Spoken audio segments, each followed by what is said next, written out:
Welcome to Campinas, a city that before I left UK to come to Brazil, I'd never heard of, like a lot of cities in the country. And I actually flew into this place before I started my 5-month journey around South America. And I only stayed for one night, and it's a shame. But now I'm back in the state of Sao Paulo, I thought, why not? Let's go and investigate. So I am in the city centre. It is a Saturday afternoon, and Campinas is actually one of the most important cities in Brazil. And with over 1 million people living here, it's also very big. So I thought I'd start with the heart of the city, Campinas Cathedral. And I am going to be walking around a lot of the city centre because there's so much to see. But this cathedral is probably the most famous building in Campinas. So construction started over 200 years ago. And one of the most unusual things about it is most of it is built using compacted earth rather than conventional bricks, making it one of the biggest buildings made like this in the world. Now there is an open door, so I am going to have a little wander in.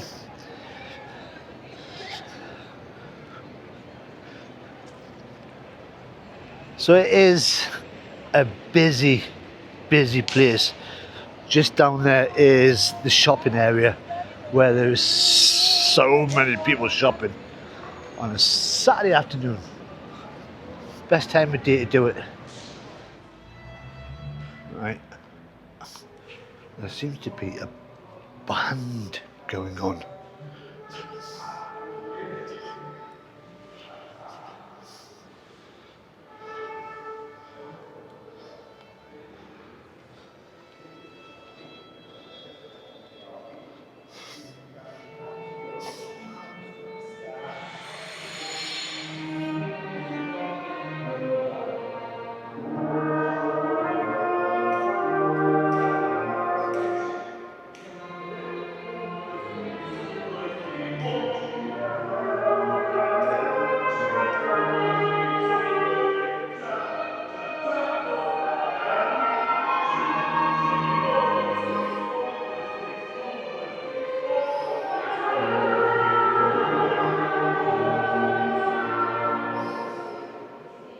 That's quite cool, watching the band.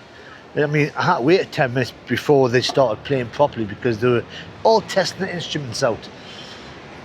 But that is not the original place of worship. They did have another church somewhere else in the city in the early 1800s. But then the rich sugarcane plantation owners decided they wanted something a bit more fancier, which is why they built this. Now it took 70 years to build. Construction started about 1808 and it wasn't completed until 1883. Oh my god. And now let's have a little wander around the city centre. Now one of the things I've noticed walking around is there's a lot of homelessness, which is such a shame. Now the story of Campinas started way back in the 1700s when this was a stopping point for travellers heading inland. And then sugarcane arrived and they started making money out of that, which made a lot of people rich, the landowners. And then coffee, which made them even more richer than before. Right, I think I'm heading the right way. Now it is the afternoon, and that is because I've been busy. I was meant to start filming about 9 o'clock this morning, but unfortunately I had to move out the hostel I was in into a hotel, and that is because of the fact I only booked for one night, which I usually do, try and get a feel for the place, and then go ahead and book another night. But for some reason, Saturday night around here is busy. Oh, look at that. Palacio de Justicia. Right, let's cross this road. So I had to find somewhere quick this morning. I found a really nice hotel. I thought I'd treat myself to a bit of luxury. £23 a night, and it's right in the centre, so it's just about 3 streets away that way. And then when I did come out, I thought, oh, there's a dentist. Let's have a look in there, have an update on how well my tooth's getting on. I got a free x-ray, which I was quite happy about. And then the guy tried to sell me more procedures to say, oh, you need this done, you need that done. Of which I said, I'm leaving very soon to go back to England. Sorry about that.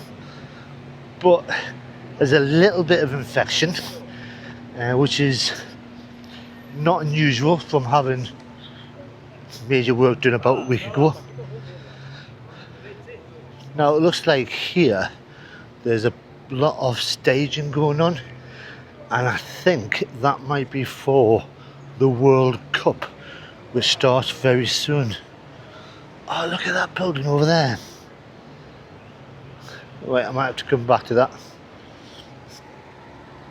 So all the shops in the main shopping area has got so many Brazilian flags, football tops, all ready and waiting. So yeah, so I was in the dentist for quite a while, and as I said, it was all free, didn't charge me anything. And then from there I realised I needed contact lenses, so I went to an optician's, of which again they gave me a free consultation, and I got my contact lenses, and then I had to start filming. So yeah, been busy. This is normal backpacking life. I don't just film all day 24/7, although I'm sure a few of my subscribers would love to see 24 hours of me just backpacking. But I have been tempted to do a half an hour live stream one day, if anybody's interested. But I've now come to this place here, and on the map this is Marco Zero. This is the start of the city where everything began. But as you can see, the sun is shining, Saturday afternoon, people got drinks in their hand and they're all happy. So yeah, the site that I'm meant to be looking at is under one of them tables and chairs. But behind me is one of the famous sons of the city, and this is Carlos Gomez. This guy was a composer in the 1800s, and he became one of Brazil's biggest cultural figures, and this city absolutely loves him. Now this is not just a statue, his body is actually buried here as well. So he died in Belém in 1896, and his body was brought back to Campinas and then buried here, and then the monument was built over it a few years later, and that's what he looked like with his big moustache. Now across the way is the Jockey Club, and there's a lot happening around here. So back in the 1800s, when the coffee money was rolling in and the wealthy men were getting richer, they used to come here and bet on horse racing, which is why it's called the Jockey Club. But unfortunately, by the 1970s, when horse racing started to decline, this was changed into what looks like a pub now, a bar, a restaurant, somewhere that didn't take bets on which horse is going to come first.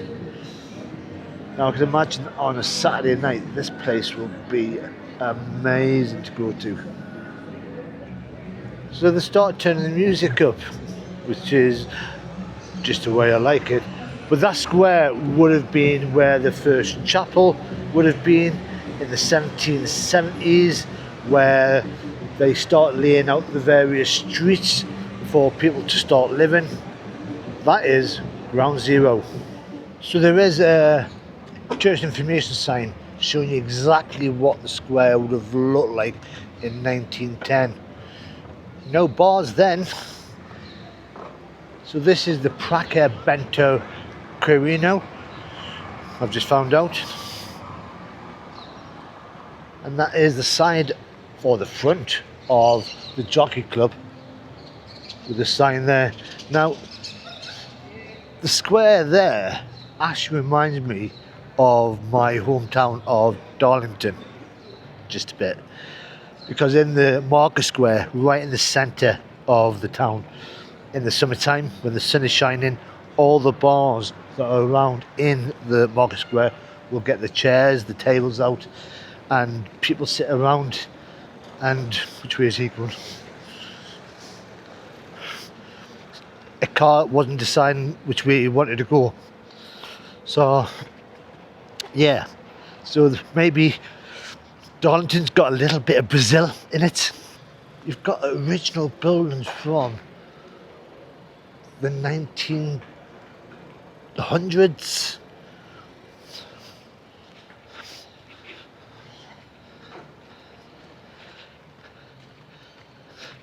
Now, I have been out for a couple of hours now, because every time I stop I just try and find out about this place, the park, the cathedral, looking around, but I forget what time it is. So it's coming up to 4 o'clock now. So I passed this place earlier without realising that this is Largo de Rosário.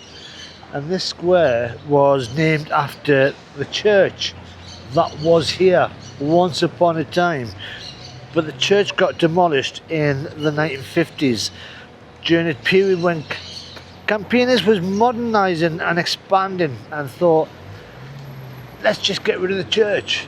I mean, they've kept the Palacio de Justicia. Obviously, that's important.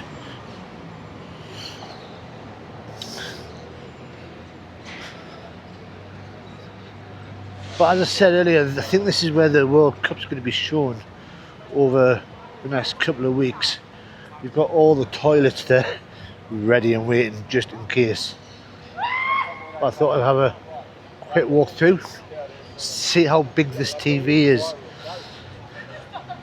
Now, Brazil is one of the favourites to win the World Cup, but I've got a prediction, and if you're watching this in the future and I'm correct, let me know. But it's not going to be England. We will go far, I think, I hope. But I reckon the winners of the World Cup this year will be the Netherlands. There you go, I've said it. Not Brazil. And I hope I don't get a lot of backlash for saying that. Yeah, I think it's in this stage of being set up. I mean, this place is going to be massive. So many people. It'll be amazing. Right, there's that building I saw earlier on. Now, I've tried to find something online to find out what that is. Just says it's a restaurant. But when you look at the views of the square, and there's 2 of them, and some of the buildings that's around it as well, this would have been a rich area.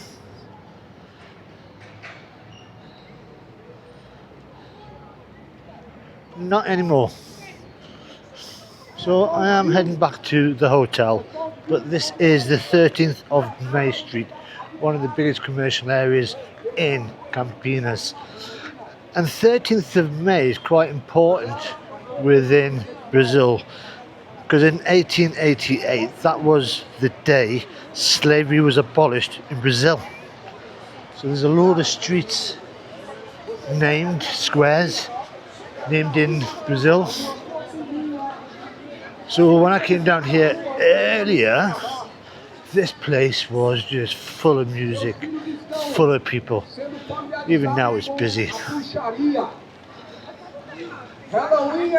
Now there was a time that the city nearly didn't exist, because between 1889 and 1897 yellow fever came to town and it nearly demolished the whole population.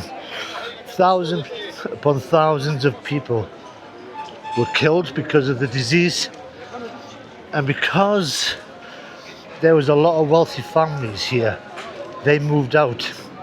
So even with the population that was still here, they reckon a quarter of it just left. And I do have to stop filming every now and again because of the fact this shop will start blasting music out. But today, Campinas is known as Brazil's Silicon Valley. It's home to Unicamp, which is one of Brazil's top universities. It's got research centres, it's got technology companies, telecommunication firms, engineering industries. It's big, it's rich. And I'm just trying to work out where the hotel is. And that was Campinas. A nice little stroll around on a Saturday afternoon. And I quite like it. It's something I should have sort of explored when I first got here 5 months ago. But hey, I've done it. Now if you've enjoyed this video, then all you've got to do is press that like button. Tomorrow, not too sure what I'm doing, but if you want to find out, then all you got to do is subscribe and watch the next video. But until the next time, my hotel's just there. Bye bye for now.